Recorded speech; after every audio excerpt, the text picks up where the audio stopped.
हमारे यहाँ पर एक कहावत कही जाती है कि जिसकी लाठी उसकी भैंस।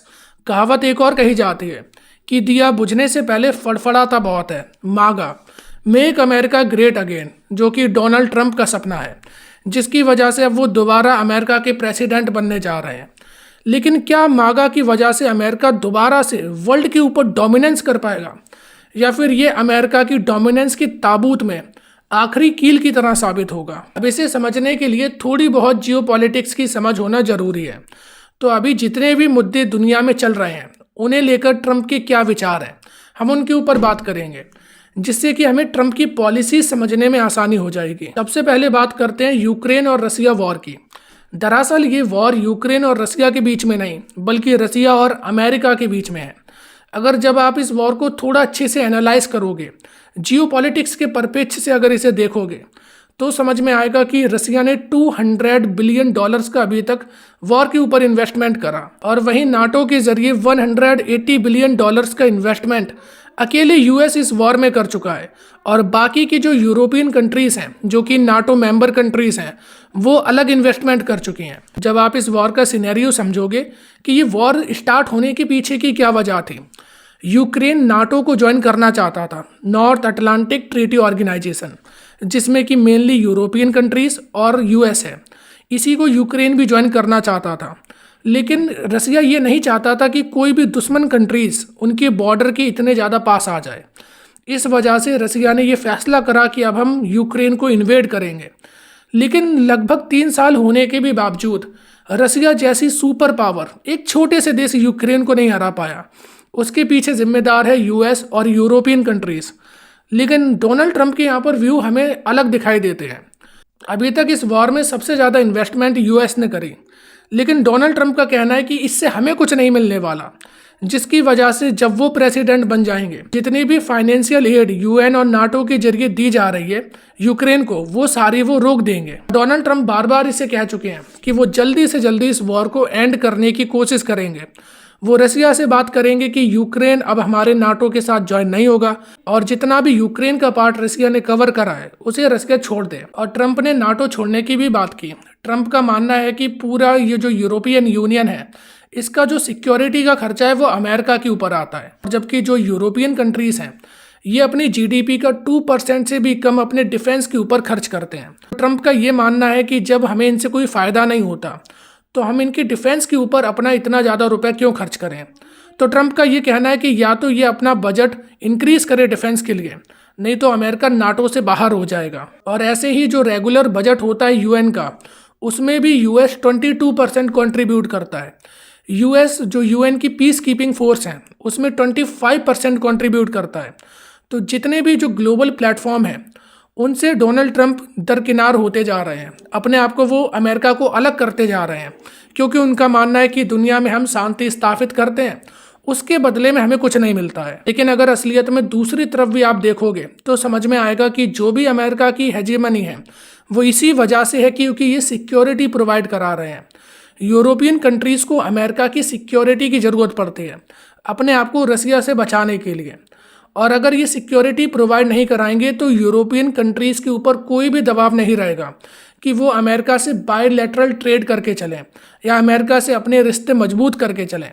अभी नाटो और यूएन जैसी जो संस्थाएं हैं ये अमेरिका का वर्चस्व बना के रखे हैं, लेकिन डोनाल्ड ट्रंप इन्हीं को ख़त्म करते जा रहे हैं। और ऐसे ही अभी डोनाल्ड ट्रंप ने ग्रीनलैंड लेने की भी बात की थी।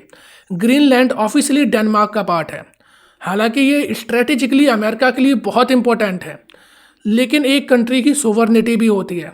तो डेनमार्क ने और फ्रेंच ने इसका विरोध भी करा था, लेकिन उसके भी बावजूद ट्रंप के ऊपर इसका कोई भी प्रभाव नहीं पड़ा।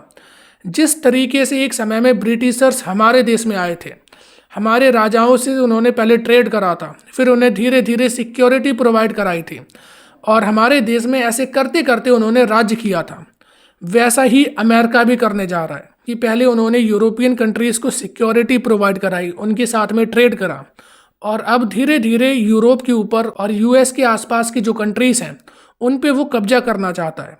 ग्रीनलैंड स्ट्रेटेजिकली इसलिए भी इम्पोर्टेंट है क्योंकि आर्टिक रीजन में कंट्रोल हो जाएगा जो भी ग्रीनलैंड के ऊपर कब्जा करेगा। और रेगुलरली अभी ऐसा देखा गया है कि जो चाइनीज शिप थी और रशियन शिप थी वो ग्रीनलैंड के आसपास देखी गई हैं।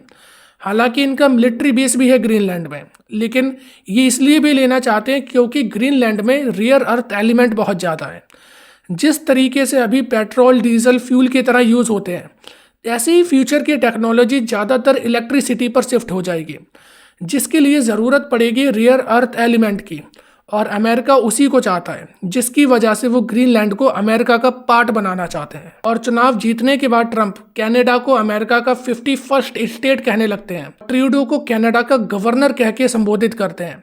मतलब कि इन्होंने पूरा अपना प्लानिंग कर ली है कि किस तरीके से कनाडा को अमेरिका का 51st स्टेट हमें बनाना है।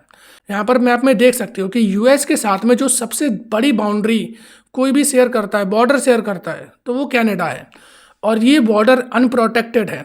अभी इनके बीच में ट्रेड होते हैं, जो कि इन्होंने फ्री ट्रेड एग्रीमेंट साइन कर रखा है, लेकिन फिर भी अमेरिका इनके साथ ट्रेड डेफिसिट में रहता है। ऐसे ही मैक्सिको के साथ में भी अमेरिका ट्रेड डेफिसिट में रहता है। अगर सबसे बड़े 3 पार्टनर की बात करोगे जो कि अमेरिका के साथ ट्रेड करते हैं, तो पहला मैक्सिको, दूसरा चाइना और तीसरा कनाडा। इन तीनों के साथ में अमेरिका ट्रेड डेफिसिट में है। अगर अमेरिका कनाडा को अपना पार्ट बना लेता है, तो एक तो स्ट्रेटेजिकली इंपॉर्टेंस आर्टिक रीजन में और ग्रीनलैंड के आसपास का जो एरिया है वो अमेरिका के कब्जे में आ जाएगा।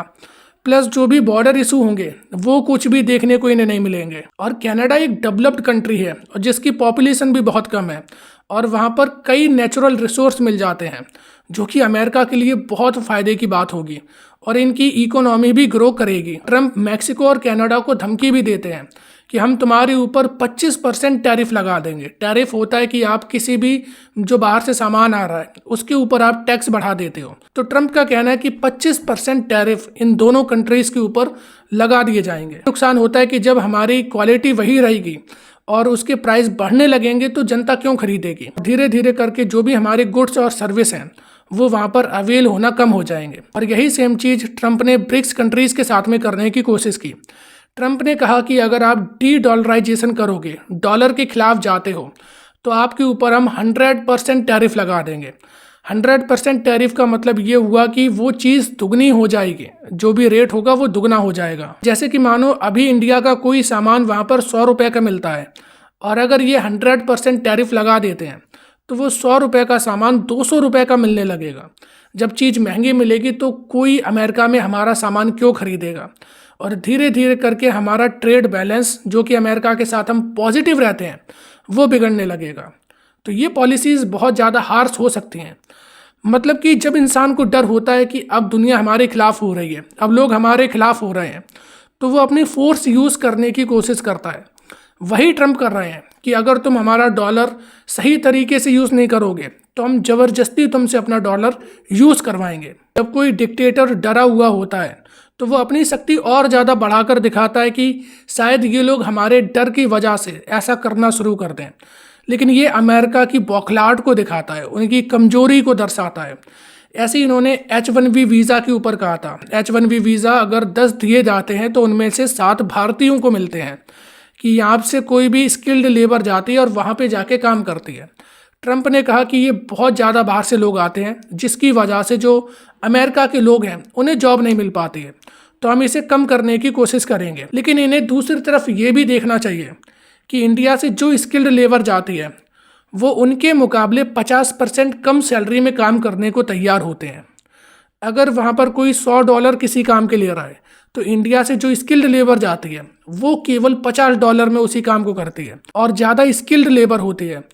अमेरिका की जो भी होटल इंडस्ट्री हैं उसमें से 60% होटल्स इंडियन ओन करते हैं। और जो ट्रंप ने 100% टैरिफ लगाने की बात की थी इंडिया और चाइना के ऊपर, क्योंकि रसिया से इनका कोई अभी डायरेक्ट ट्रेड होता नहीं है, लेकिन इंडिया और चाइना इनके लिए बहुत बड़े इंपोर्ट और एक्सपोर्ट ट्रेड पार्टनर्स हैं।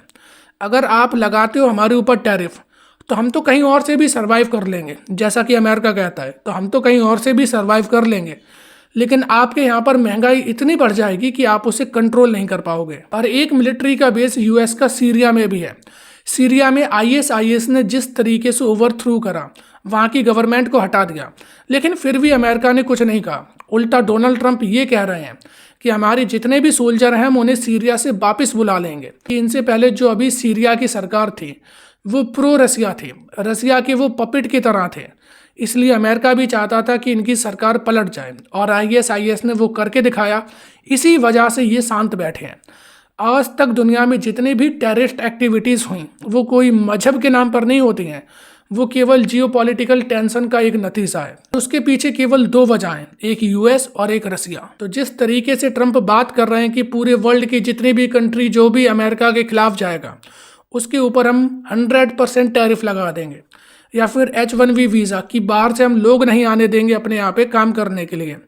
तो अगर ऐसा सच में ये करते हैं, हालांकि थोड़ा बहुत इम्पैक्ट सबको पड़ेगा, लेकिन अमेरिका में महंगाई इस कदर बढ़ जाएगी कि इनसे संभाले नहीं संभलेगी, मुश्किल हो जाएगा इन्हें सरकार चलाना भी।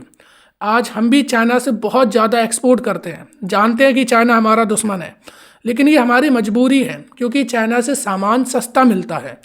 लेकिन हमें ये भी सोचना चाहिए एज अ इंडिया कि आज हम बहुत ज़्यादा रिलाई कर रहे हैं US के ऊपर, US की टेक्नोलॉजी के ऊपर। हमारे पास इसका कोई भी अल्टरनेटिव नहीं है। जिस तरीके से 20,000 से ज़्यादा बैन रसिया के ऊपर लगाए, स्विफ्ट सिस्टम से रसिया को ब्लॉक कर दिया, लेकिन फिर भी वो सर्वाइव कर गए। लेकिन अगर ऐसा हमारे साथ होता है तो क्या हम कर पाएंगे? हमने कोई भी अल्टरनेटिव अभी तक क्यों नहीं तलाशा है? ये आज की हमारे लीडर्स के लिए चिंता की बात है। एज अ कंट्री हमें इस ओर काम जरूर करना चाहिए।